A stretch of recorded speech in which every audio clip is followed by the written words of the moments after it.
tushar kabuur jilaa aflaamta kusoo beeray xil aflaamta jaceylka aad loo xiiseyn jiray actor filimkiisii ugu horeeyay oo guul weyn ku furtay jilaa sanadihii ugu dambeeyay dhanka doorka comedy-ga ama shactarada u batay haddaba waxaynu wadaagi doonaa xog iyo xaqiiqooyin u gaara jilaagan balse intaan u gudagelin muuqaalkayga waxaan kaa codsanaynaa janaal kusoo birto muuqaalka dadka ee shalaagi noo saar sii sheer garay oo la wadaag asxaabtaada soona dhawaada saaxiibayaal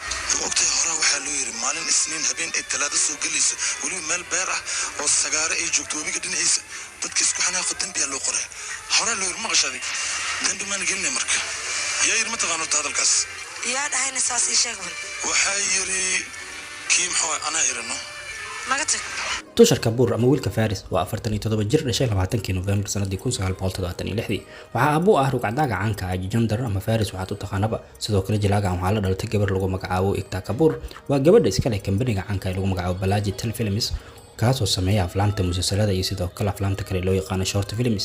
sidoo kale gabadhu waa soo saar aflaam caan ah ayna soo saar ka noqotay jilaagan fanka waxa uu ku soo biiray sanadii 2001 filimkiisii ugu horeeyay waa filimka lagu magacaabo Mujik Kixnaahay waxaana qayb kale ahayd tijada caanka ah Kareena Kabuur jilaagan waqtigu fanka ku soo biiray xilli waxay ahayd aad loo xiiseyn jiray daawashada aflaamta jaceylka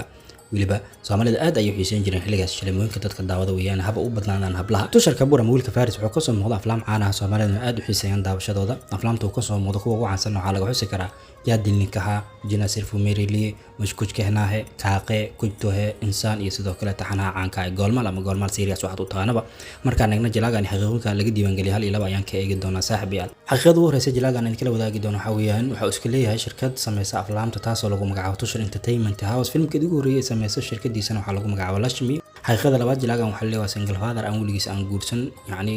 markaas sidaan ku leeyahay waxa weeyaan waa aabe u jooga wiil laakiin aan guursan يعني ويلك waxa uu ku dhalay qaab sirjir ahaan